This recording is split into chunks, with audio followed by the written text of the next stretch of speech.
Hi guys, welcome you all for the PM lecture. This is Raj Kamal. So today we are going to see a topic called construction of an involute for a circle. So let us discuss the question. I have a question here.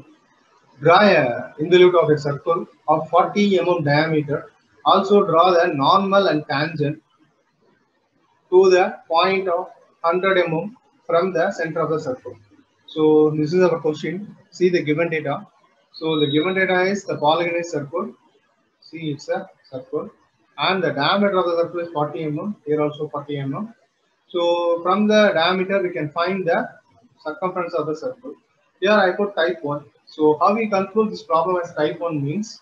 So see here in the question, the given data is only for the diameter of the circle.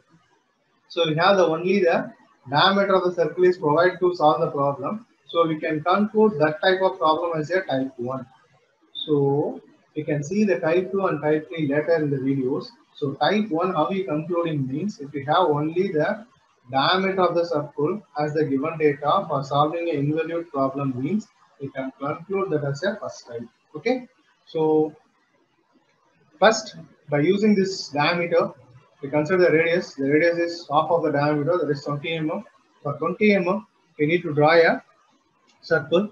After drawing the circle, we need to divide the circle into 4 equal halves and then again 4. So totally 8 equal halves, we need to divide the circle. After dividing the circle, guys, we need to more concentration here. So we need to start the naming from here, not from here, guys. We need to start the naming from here. 1, 2. In the anti-clockwise direction, we need to proceed. So like this, we need to give the name. In this point, instead of 8, we need to put it as P. So two things we need to concentrate here. We need to start from here and we need to proceed in the anti-clockwise direction. In the 8th point, instead of 8, we need to put it as P. If we did a mistake here, finally the answer will be wrong. So please concentrate in this area. So it will be look like this, guys. You can visualize here. And also give some reference for dividing this circle into 8 equal half. You have a reference here. So use this degree for as a reference. You can divide this circle into 8 equal half like this. Okay.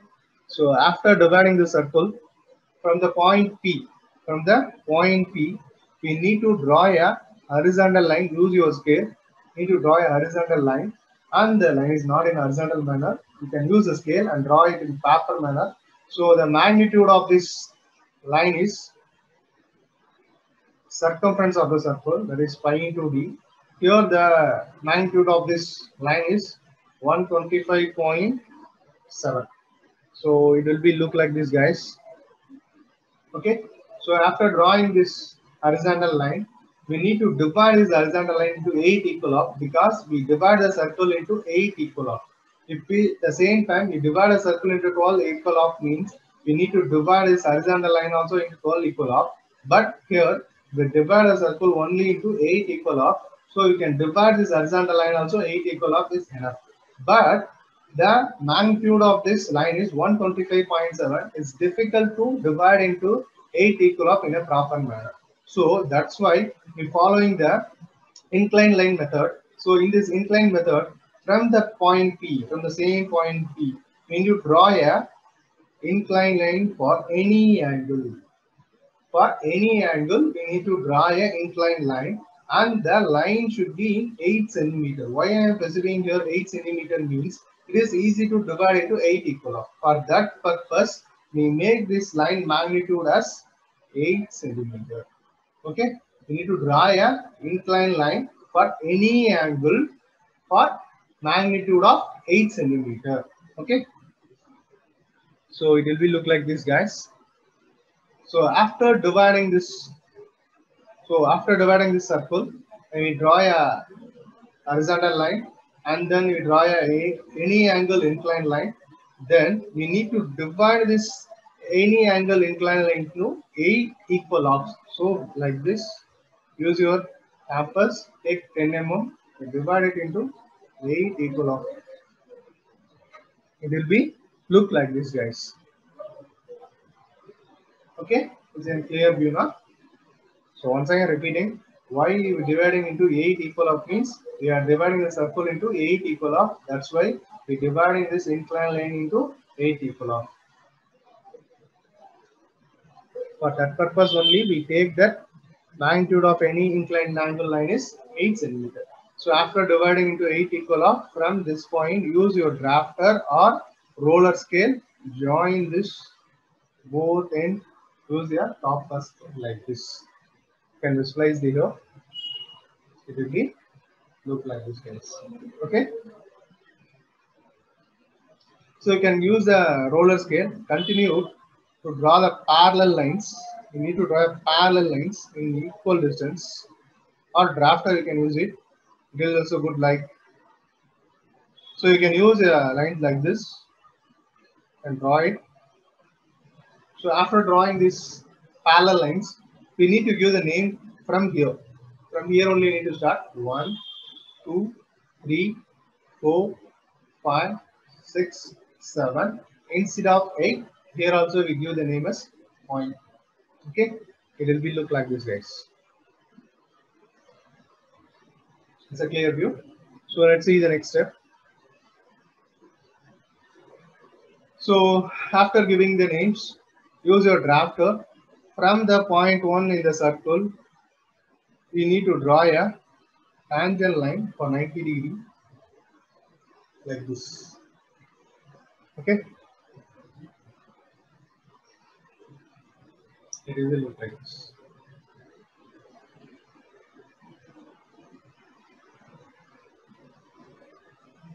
So you need to continue this tangent line from every point on the circle. 2, 3, 4, 5, 6, 7, and P already there. So it will be look like this guys. You need to draw a tangent line from every point on the circle. Okay. So after drawing the tangent line from each point on the circle, we need to measure the distance. Take your compass guys. You need to measure the distance of 1 to P. Use your compass, measure the distance in the horizontal line 1 to P. After measuring the distance, keep your compass in the circle point 1 and make an arc on the 1 tangent line like this and give the name as P1. It will be look like this guys.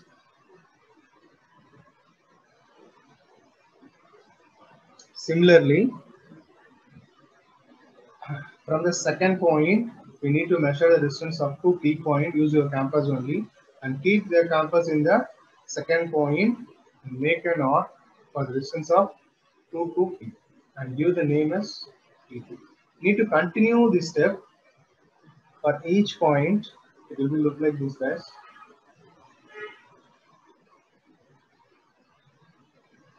So next, from the third point to P point, you need to measure and keep it in this A point and make an arc.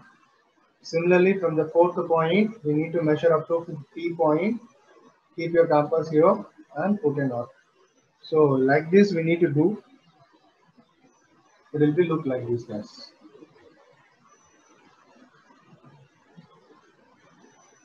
Okay. So after drawing the arcs, take your pencil from here. So need to join all the arcs properly. Draw a curve. Don't remove your hand, guys. So continuously you can draw it, and you can stop at the point. So up to now we can use H or 2H pencil. After drawing all the things, take your HP pencil and draw the curve again on this curve itself.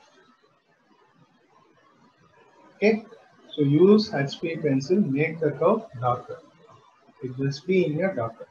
Okay, it will be look like this guys. See here. Okay, so up to now we can draw the involute. So in the question, for the tangent normal, we have some information is provided in the question itself. 100 centimeter from the 100 mm from the center of the circle. So take your compass, measure the 100 mm and keep the one leg of your compass here and put an arc where the 100 mm is cutting on the curve, only on the curve. Okay, after putting arc, just join this point and this arc like this. Okay, so after joining this point and arc using the line, find the midpoint on this line and draw a semicircle like this. Use your compass, draw a semicircle from the midpoint. You need to draw a semicircle like this. Okay, after drawing the semicircle, where the semicircle and the circle meeting, make a point on that. From that point, use your scale, draw a line. That line will touches the curve and pass over this. It will be visible like this, guys. That's our normal line actually. That also in a darker mirror. So after drawing that line, so for that point, you need to draw a tangent line. Use your scale and draw it in a proper manner. Okay, it will be look like this. So this is our tangent and normal. So finally, we draw an involute of 40 mm diameter circle, and also we draw the normal and tangent for the 100 point. That's all for today, guys. Thank you.